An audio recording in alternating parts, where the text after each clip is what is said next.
லாவண்யா, இன்னைக்கு நம்ம காலை மலர்ல சென்னை DAV பள்ளியின் முதல்வர் திரு சதீஷ் அவர்களை நம்ம சந்திக்க இருக்கிறோம். Good morning sir. Welcome to our show. மிகச்சரியா ஒரு கல்வி ஆண்டோட மையத்துல நம்ம இருக்கிறோம்.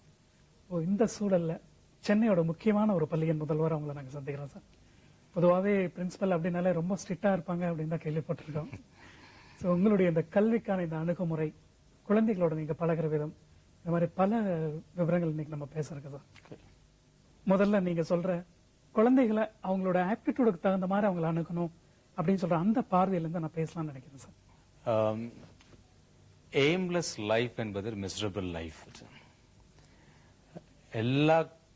எவ்ரி இண்டிவிஜுவல் வாழ்க்கையில சந்தோஷமா இருக்கணும், நிம்மதியா இருக்கணும், ஹாப்பியா இருக்கணும்னு விரும்புவாங்க.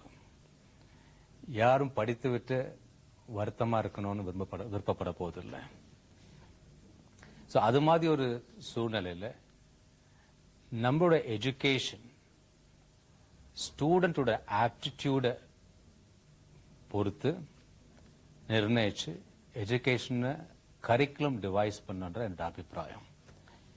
எஜுகேஷன் சொல்லும் பொழுது ரெண்டு விதமான ஒரு ஒப்ஜெக்டிவ் இருக்குது.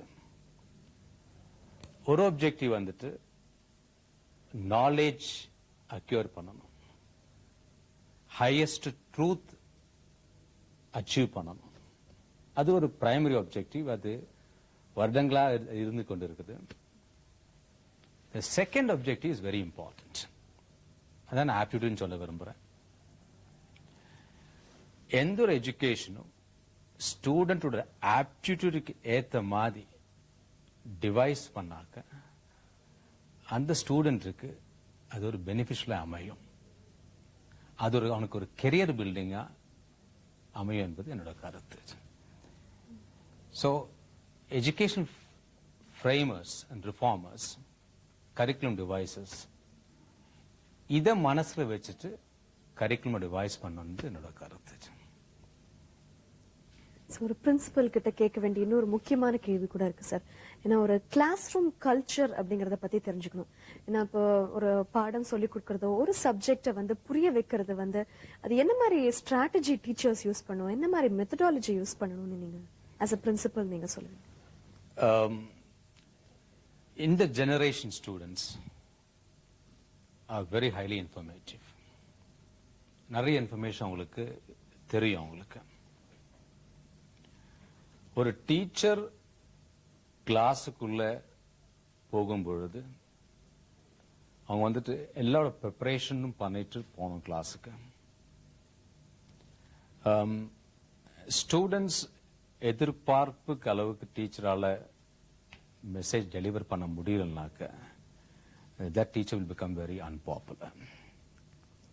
So, sufficient homework and curriculum thorough understand பண்ணிட்டு ஒரு டீச்சர் கிளாஸ் உள்ள போயிட்டு 40 minutes அந்த 40 minutes completely அந்த teaching பண்ணாங்கனாக்க I think that will be taken well received by the students.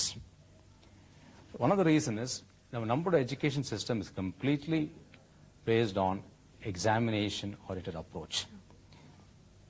அப்புறம் ஒவ்வொரு ஸ்டூடெண்ட்டும் டீச்சர் கிட்ட என்ன எதிர்பார்க்கறனாக்க அந்த டீச்சிங் அந்த பர்டிகுலர் சப்ஜெக்ட் அந்த பர்டிகுலர் டாபிக் டீச் பண்ணும்போது எல்லா விதமான பாசிபிள் கொஸ்டின்ஸ் போர்டு எக்ஸாமினேஷன்ல கேட்கிறாங்களோ அந்த ஸ்டூடெண்டால எழுத முடியணும். அந்த ஸ்டூடெண்ட் இஸ் வெரி இன்டெலிஜென்ட். அவன் ஒரு டீச்சர் கிளாஸ்ல வந்துட்டு ஒரு 40 minutes டீச் பண்ணும்போது அவனுக்கு தெரியும் the teacher has prepared well or not.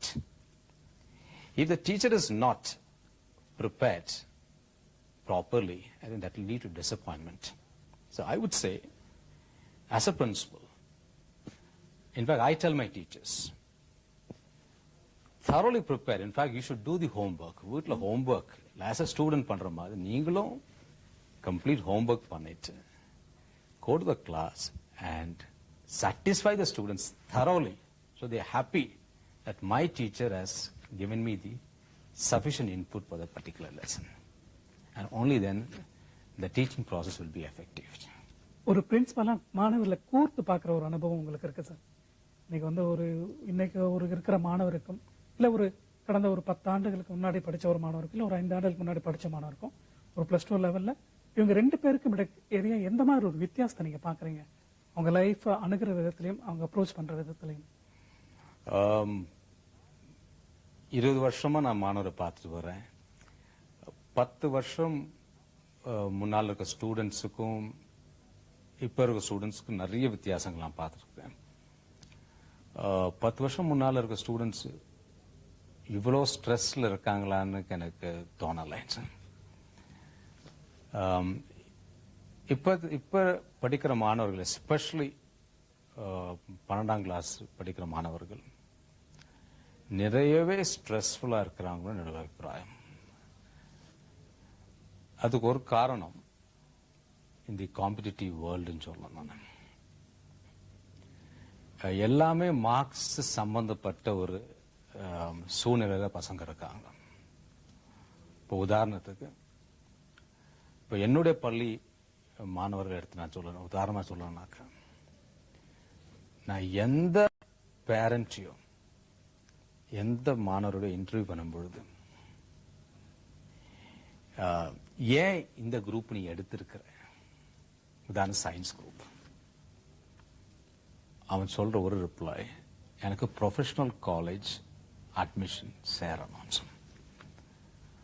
Professional college admission இப்போ வந்துட்டு the entrance examination and based on the board examination marks.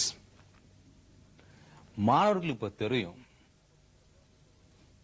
90% mark 95% marks சில பிரான்ச்சஸ்ல அந்த மார்க் வாங்கலனாக்க நிச்சயம் அட்மிஷன் கிடைக்க போதில்லை. 12ஆம் கிளாஸ் 12th கிளாஸ் நுழைஞ்ச உடனே எல்லா விதமான ஆக்டிவிட்டியும் ஸ்டாப் ஆயிடுது. Absolutely, I would say there is no extracurricular activities. நாங்க ஆப்பர்ச்சுனிட்டி கொடுத்தா கூட மாணவரும் அதுல சேரணும்னு ஆசைப்படுறதில்ல. பேரண்ட்ஸ் இருந்து கூட அப்செக்ஷன்ஸ் வருது. காரணம் பையன் வந்து படிச்சு நல்ல மார்க் வாங்கணும், வேற ஒரு எண்ணமே கிடையாது. இது 10 வருஷத்துக்கு முன்னாடி அப்படி கிடையாது. இன்ஃபேக்ட் ஒரு 12ஆம் கிளாஸ் படிக்கிற மாணவன் படிக்கவும் செய்வான், எல்லா விதமான எக்ஸ்ட்ரா கரிக்குலர் ஆக்டிவிட்டிஸ்லயும் பார்ட்டிசிபேட் செய்து கொண்டு. But the trend is completely change. Here is only studies and nothing much.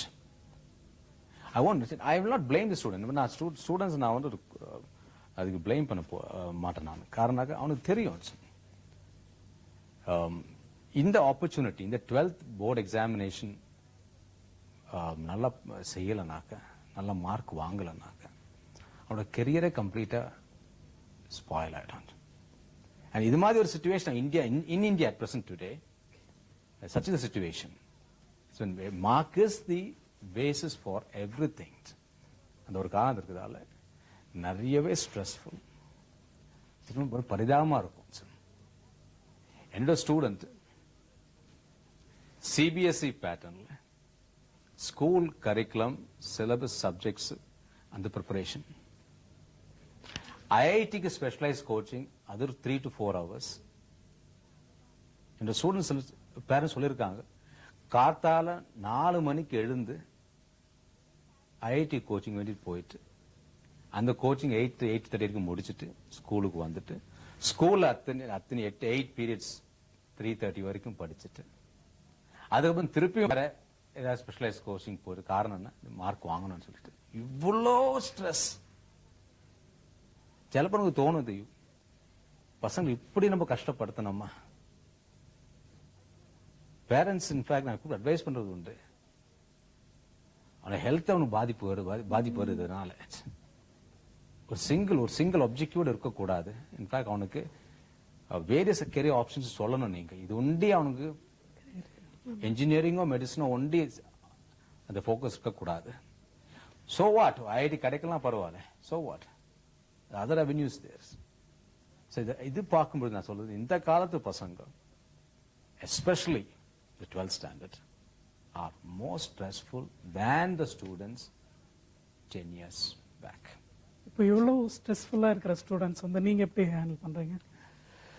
Sir, in fact, I'm talking from my school angle. எங்கள் பேரண்ட்ஸ் கிட்ட எங்க ஸ்டூடெண்ட்ஸ் அட்மிட் பண்ண சில எதிர்பார்ப்புகள் இருக்குது. DAV school, it is a result-oriented schools. So நான் என்னோட teachers, team of teachers, parent teachers மீட்டிங்ல இன்ஃபேக்ட் இந்த பர்டிகுலர் பாயிண்ட் நாங்க ஸ்ட்ரெஸ் பண்றோம். இது ஒரே ஒரு ஆப்பர்ச்சுனிட்டி, இது ஒரே ஒரு மார்க்கம் கிடையாது. This is not the only avenue for you. இவ்வளோ ஒரு ஸ்டூடெண்ட் ஸ்ட்ரெஸ்ஃபுல்லா கொண்டு போக கூடாது. My teachers are counseling the students. My teachers are planning the studies for my students. But unfortunately, not much can be done because, as I told you, the students are aware. In the competitive world, இதுல ஒரு mark matter ஆகுது அட்மிஷனுக்கு, ஒரு மார்க்ல miss ஆகுது admission. என்னதான் நாங்க advice பண்ணாலும் ஒரு லிமிட் வரைக்கும் தான். Beyond that, we are not able to do anything. And it's a very unfortunate thing which is happening. உங்க ஸ்கூல் DAV ஸ்கூல் அப்படின்னு எடுத்துட்டோம்னா அது CBSE சிலபஸ் இருக்கிற ஸ்கூல். CBSE அப்படின்னு பொதுவாவே எல்லாரும் ரொம்ப கஷ்டமான சிலபஸா இருக்கும் அப்படின்னு தானே ஸ்டூடெண்ட்ஸ் அண்ட் பேரண்ட்ஸ் ஃபீல் பண்றாங்க CBSE பத்தி? எனக்கு அப்படி தோணல. இன்ஃபேக்ட் என்னோட அபிப்பிராயத்தில் CBSE கரிக்குலம் ஆகட்டும், matriculation pattern, state board education, எல்லா கரிக்குலத்திலையும் there are a lot of plus points. நான் ஒரு பெரிய டிஃபரன்ஸ் இருக்கிற மாதிரி எனக்கு தோணல. எனக்கு in fact I have gone through the entire curriculums. எங்க டிஃபரன்ஸ் வருதுனாக்கா CBSE எக்ஸாமினேஷன் அப்ரோச்லயும் ஸ்டேட் போர்ட் அப்ரோச்லயும் ஒரு வித்தியாசம் இருக்குது. ஸோ CBSE வேல்யூவேஷன் மெத்தடாலஜி ஒரு வித்தியாசம் இருக்குது, ஸ்டேட் போர்ட்ல ஒரு டிஃபரன்ஸ் இருக்குது. ஒரு ஜெனரல் வியூ கிரியேட் ஆயிடுது.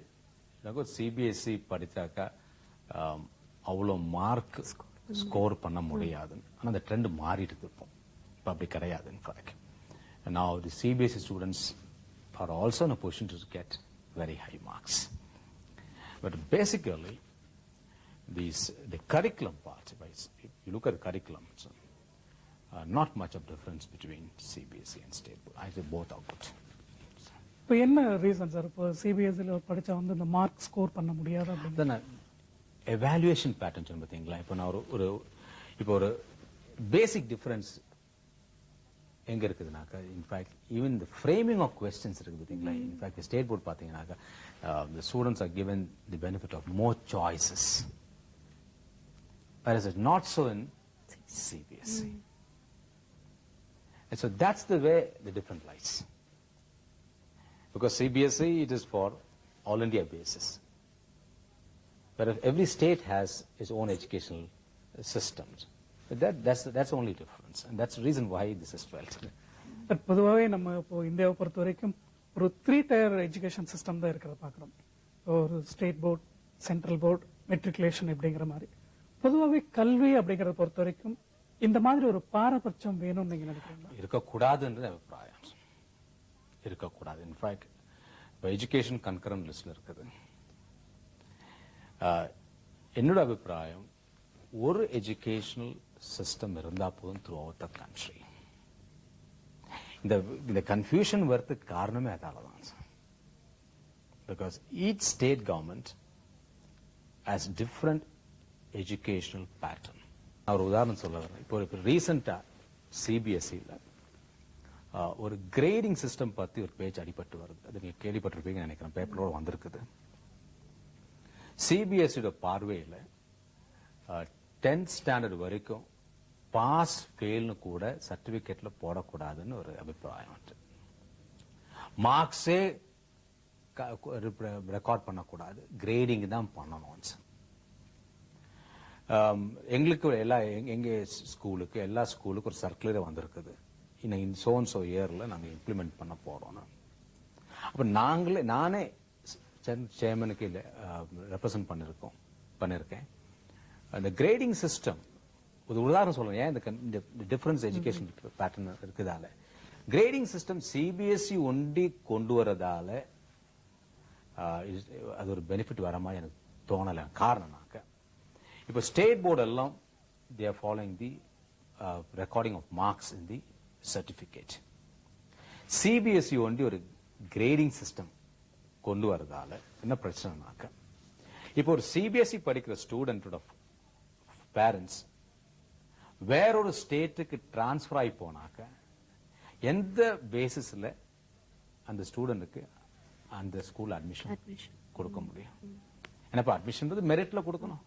இப்ப கிரேட் ஒன்று இருக்கும் பொழுது அது என்ன மார்க் வாங்கியிருக்கான்னு கண்டுபிடிக்க முடியாது. அது பெரிய பிரச்சனை. இது மாதிரி டிஃபெக்ட்ஸ் இப்ப மல்டி டயர் சிஸ்டம் இருக்குதால ஒவ்வொரு ஸ்டேட் கவர்மெண்ட் ஒவ்வொரு கரிக்குலம் ஃபாலோ பண்றதால in fact I would say it's not a good thing. In fact என்னோட அபிப்பிராயம் கேட்டீங்கன்னாக்க throughout our country ஒரு சிஸ்டம் தான் இருக்கணும் தான் என்னோட அபிப்பிராயம். That's my personal view also on that. நீங்க முன்னாடி குறிப்பிட்டீங்க உங்க ஸ்கூல் ரிசல்ட் ஓரியன்டட் ஸ்கூல் அப்படின்னு. எல்லா ஸ்கூல்ஸ்மே 100% ரிசல்ட் நம்மளுக்கு வேணும் அப்படிங்கறது ஸ்டூடெண்ட்ஸ்க்கு அது ஒரு பிரஷர் ஸ்டூடெண்ட்ஸ் மேல தான் இருக்கும்னு நீங்க நினைக்கிறது? What is the demand of the society, madam? அப்படிதான் பார்க்கணும். என்ன எதிர்பார்க்கிறாங்க சொசைட்டி, என்ன எதிர்பார்க்கிறது? சோ ஒரு ரிசல்ட் ஓரியன்டட் அப்ரோச் இல்லைனாக்கா நீங்க சொல்ல நான் 100% அக்ரி பண்றேன். அது பிரஷர் இருக்கும் ஸ்டூடெண்ட்ஸ் மேல. அட் சேம் டைம் ஒரு ரிசல்ட் ஓரியன்ட் அப்ரோச்னா டீச்சர்ஸ் அக்கௌண்டபிலிட்டியும் இருக்காது. There won't be a teacher's accountability. The need of the heart is such. Need of the heart is such. இன்னைக்கு சூழ்நிலையில ரிசல்ட் தான் matters. Any parent you ask, they want the son to get the best mark. A school reputation, in this school reputation, எப்படிப்பட்ட results இந்த school produce பண்றது. Stress இல்லாத, in fact I am of the opinion, teachers கையில இருக்குது. Teachers decide and with the work, I think we can produce results without creating stress on the students. And the principal and the team of teachers should evolve strategy to produce such type of congenial atmosphere in these schools. Leadership work shop பத்தி நான் தெரிஞ்சுக்க வேண்டியது இருக்கு sir. பொதுவாகவே மாணவர்கள் சிறப்பு திறன்களை வளர்த்துக்கணும் அப்படிங்கறதுக்காக நீங்க சொல்லித்தர அந்த மாதிரி ஒர்க் ஷாப்ஸ் பத்தி சொல்லுங்க. ஒரு கெரியருக்கு யூஸ்ஃபுல்லா இருக்கணும்ன்ற ஒரு காரணத்தால் நான் லீடர்ஷிப் ட்ரைனிங் ப்ரோக்ராம் நான் நடத்துறேன். ஒரு கிராஜுவேட், ஒரு போஸ்ட் கிராஜுவேட் ஒரு டிகிரி வாங்கறதால மற்றும் ஒரு வேலைக்கு தகுதியா இருக்க முடியும் அதுல மாறுபடுறேன் நான். DAV ஒரு இன்ஸ்டிடியூட் நடத்துறது, DAV. அங்க நான் கிராஜுவேட்ஸ் அண்ட் போஸ்ட் கிராஜுவேட் ஸ்டூடெண்ட்ஸுக்கு ஒரு 12 செஷன் லீடர்ஷிப் ட்ரைனிங் நான் கொடுக்கறேன். அது வருடத்துக்கு ரெண்டு பேட்சை நடத்துறேன் நான் சர்வீஸ். இந்த ட்ரைனிங் ப்ரோக்ராம்ல மெயினா 3 ஏரியாஸ் நான் ஃபோக்கஸ் பண்றேன். ஒன்னு உங்களோட கம்யூனிகேஷன் எபிலிட்டிஸ், அது பப்ளிக் ஸ்பீக்கிங்காகவும் இருக்கலாம். ஆட்டிடியூட்ஸ். மூணாவது இன்டர்பர்சனல் ரிலேஷன்ஷிப். இந்த 3 கோர் ஏரியாஸ் பேஸ் பண்ணி தான் இந்த ட்ரைனிங் ப்ரோக்ராம் நடத்துது. கம்யூனிகேஷன் கேப்பபிலிட்டி ஒருத்தருக்கு இல்லைனாக்கா என்னோட அபிப்பிராயத்தில் தனக்கு ஒரு தன்னம்பிக்கை இருக்காது. They will not have the self-confidence. So இந்த 12 செஷன்ல எவ்ரி பேட்ச் ஒரு 30 ஸ்டூடெண்ட் நான் அட்மிட் பண்றேன். And we give materials free, totally free. A very, very nominal fee we charge it. It's only a service-oriented organization. So I train them session after session on public speaking concepts and interpersonal relationships based on certain behavioral scientist principles, or evolved the principles. I conduct these training programs. And I do find when in the training undergo பண்ண students அத்தனை பேரும் ஒரு 12 session முடிஞ்ச உடனே ஒரு ஒரு ஒரு மாற்றத்தை நான் பார்த்துருக்கேன். I'm able to see a qualitative difference in them. So I am of the opinion of every student should be exposed to these type of leadership programs. And இந்த மாதிரி program அவங்க வந்துட்டு பண்ணும் பொழுது when they pass out of the college, they will be able to face the world much better. In a school, in fact, we for 12th standard level, general studies and or period is CBSE. In fact, they have what's called a lot of 2 periods every week for 12th standard students. நான் இதை பற்றி emphasise பண்ணுறது உண்டு பசங்களுக்கு. The importance of attitudes, importance of right type of interpersonal relationships and various other aspects. இப்போ இதெல்லாம் impart பண்ணுறதால I would definitely say என்னோட students are in a better way to face the world. And this has been going on for the past 3 years. I'm doing it. இந்த மாதிரி work ஷாப்ஸ்ல students என்ன கத்துக்கறாங்க? நான் ஏற்கனவே சொன்ன மாதிரி இந்த 3 core areas நான் ஃபோக்கஸ் பண்றது உண்டு. ஸ்டூடெண்ட்ஸ் வந்துட்டு ஒரு இந்த மாதிரி ட்ரைனிங் கொடுக்கலனாக்கா in fact they will not be able to speak with confidence. ஒரு இந்த பப்ளிக் ஸ்பீக்கிங் என்பது ஒரு புக்கை பார்த்தோ மற்றவங்க பேசுறது பார்த்துட்டோ செய்ய முடியாது. ஸோ இந்த ஒரு கேதரிங்க்கு முன்னால based on Dale Carnegie's training in fact ஒரு ஆடியன்ஸ் முன்னால பசங்களை வந்துட்டு நிற்க வச்சு அவங்க பேச வச்சு ட்ரைனிங் கொடுத்துட்டு அவங்களோட டிஃபெக்ட்ஸ் பின் பாயிண்ட் பண்ணி சொல்லும் பொழுது ஸோ ஒரு அவேர்னஸ் ஒரு constant practice over a period of 12 Sundays, I think the public speaking skills improve பண்றது அது ஒன்று. Secondly, memory training ஒரு ப்ரோக்ராம் இருக்குது இதில் இந்த செஷனில். ஒரு பெக்கிங் என்ற ஒரு technique, pegging techniques we say. இது ஒரு ரெகுலராக ப்ராக்டிஸ் பண்ணாக்க in fact what will happen is you can logically think anything. In fact, in our session itself, we give practice for our students. So, numbers and the name of people, famous personalities, objects. இது மாதிரி ஒரு training about workshopல கொடுக்கிறோம். Not for any demonstration purpose. The objective என்னன்னாக்க, so இந்த ஒரு memory skills, in fact, இது develop பண்ணாக்க ஒரு communication, when you are going to communicate with somebody, you'll find the points come to your mind automatically. You don't forget as such. So that thing has been given. And then we have what's called, I have a unique concept called inferiority vaccination. So தன்னை பத்தி தானே ஒரு தாழ்மையா நினைக்கிற ஒரு சூழ்நிலை பல பேருக்கு உண்டு. In fact, quite a few of my students and I've seen adults also in the batch. So I have a session on that.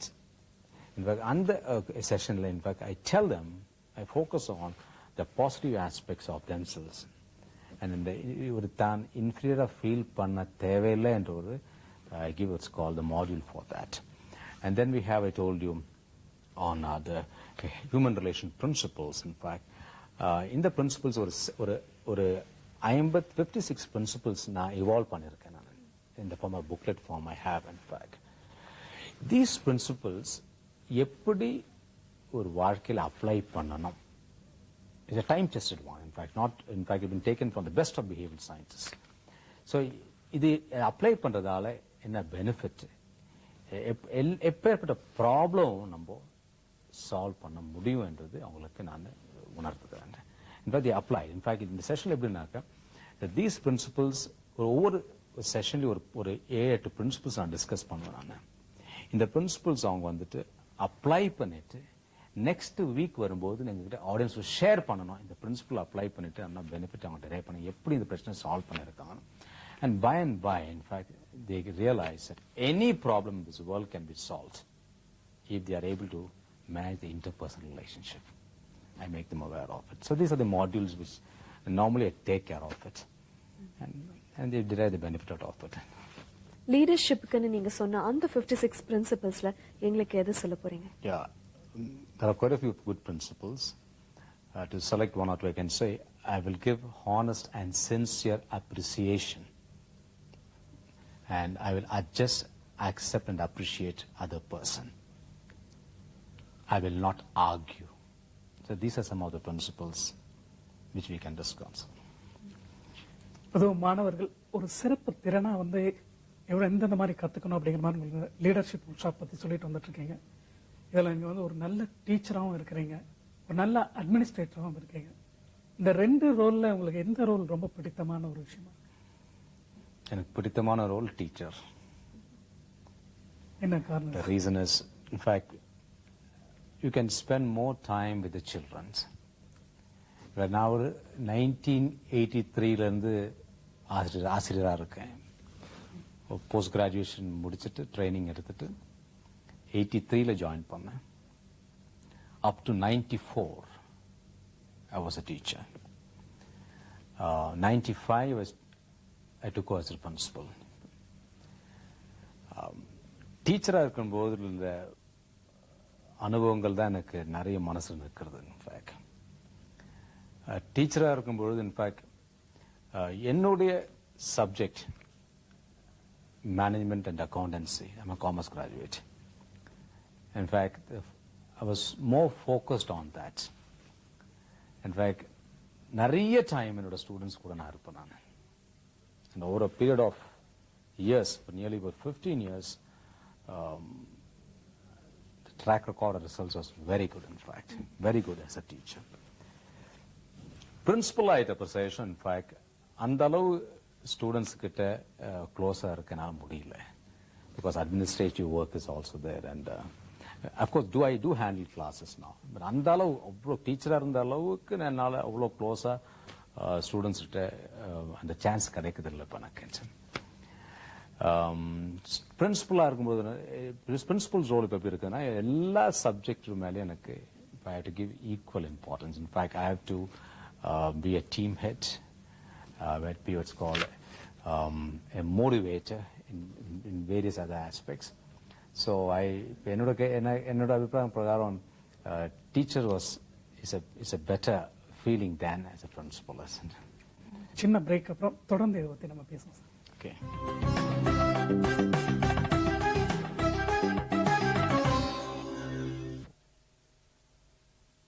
இந்த நேரத்தில் +2 மாணவர்களை எதிர்பார்க்கிற ஒரு கேள்வியை கூட நான் கேட்கணும்னு நினைக்கிறேன் சார். பொதுவாக இந்த என்ட்ரன்ஸ் எக்ஸாமுக்கு வந்து எப்படி அணுகணும்னு நீங்க சொல்றீங்க? படிக்கும் போதே அதுக்கு என்ட்ரன்ஸ் எக்ஸாமுக்கும் சேர்ந்து படிக்கணும்னு சொல்லுவீங்களா?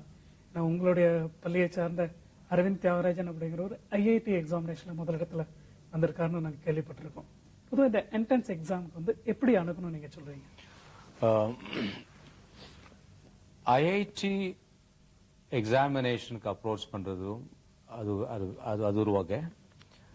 ஸ்டேட் இன்ஜினியரிங் அண்ட் மெடிசனுக்கு என்ட்ரன்ஸ் எக்ஸாமினேஷன் அப்ரோச் பண்றது ஒரு வேற வகை. இப்போ உதாரணத்துக்கு இப்போ 12th ஸ்டாண்டர்ட் படிக்கிற மாணவன் ஸ்டேட் கவர்மெண்ட், தமிழ்நாடு கவர்மெண்ட் பொறுத்த வரைக்கும் அவனோட அகாடமிக்ஸ் மேத்ஸ், பிசிக்ஸ், கெமிஸ்ட்ரியிலும் அந்த மார்க்கும் entrance examination conduct by the state அதுவும் கம்பைன் பண்ணி தான் ப்ரொஃபஷனல் காலேஜ் அட்மிஷன் நிர்ணயிக்கிறாங்க. So it's very important. The sub-curriculum, school curriculum of maths, physics, chemistry is important, and the entrance examination mark is important. IIT பொறுத்த வரைக்கும் அந்த exam வந்துட்டு it is conducted by the Indian Institute of Technology. It's an all India examination. State entrance examination பொறுத்த வரைக்கும் ஒரு மாணவன் வந்துட்டு state board ஸ்கூல்ல படிக்கிற மாணவன் அந்த கரிக்குலம் தரவா இருந்தாலே என்னோட அபிப்பிராயத்தில் அந்த ஸ்டேட் என்ட்ரன்ஸ் எக்ஸாமினேஷனை அவனால எழுத முடியும், நல்லாவே எழுத முடியும், இது தரவா இருந்தாக்கா. ஆனா இது ஐஐடிக்கு அப்ரோச் பண்ணும், ஐஐடி எக்ஸாமினேஷன் எழுதணும்னு அவனுக்கு என்ன இருந்தனாக்கா நிச்சயமா அவன் வந்துட்டு ஸ்பெஷல் கோச்சிங் போய் ஆகணும். காரணம்னாக்கா அதோட சிலபி ஐஐடி கரிக்குலமோட சிலபி ஸ்கூல் கரிக்குலத்தோட கொஞ்சம் அட்வான்ஸ்டு. பொதுவாக மாணவர்கள் என்ன பண்ணுவாங்க, 11th சேர்ந்த உடனே சைமல்டேனியஸ்ல இந்த ஐஐடி என்ட்ரன்ஸ் டெஸ்ட் வேண்டிட்டு இல்லை கோச்சிங்கும் போக தொடங்கிடுவாங்க. இப்போ நீங்க சொன்னீங்களே Aravind Thiyagarajan all India first. Previous இயர்ஸ்ல கூட எங்க ஸ்கூல்ல இருந்து all India second, all India fourth, all India 6th ரேங்க்ல வாங்கியிருக்காங்க. சராசரி பார்க்கும்பொழுது ஒரு 12ல இருந்து 15 மாணவர்கள் எங்க ஸ்கூல்ல இருந்து ஐஐடிக்கு அட்மிஷன் கிடைக்குது உண்டு. அது எத்தனை ஸ்டூடெண்ட்ல, இப்ப எங்க ஸ்கூல்ல வந்துட்டு ஒரு 70 ஸ்டூடெண்ட்ஸ் இருந்ததுனாக்க இந்த 70 ஸ்டூடெண்ட்ல ஒரு 40-45 பசங்க ஐஐடிக்கு ஜாயின் பண்ண விருப்பத்தில் கோச்சிங் கிளாஸ் போயிட்டு அதுல ஒரு 12ல இருந்து 15 பசங்க வந்து அட்மிஷன் கிடைக்கிறது. அது நிச்சயமா நான் சொல்லுவேன், கோச்சிங் வந்துட்டு 11th தொடங்கி ஆகணும்.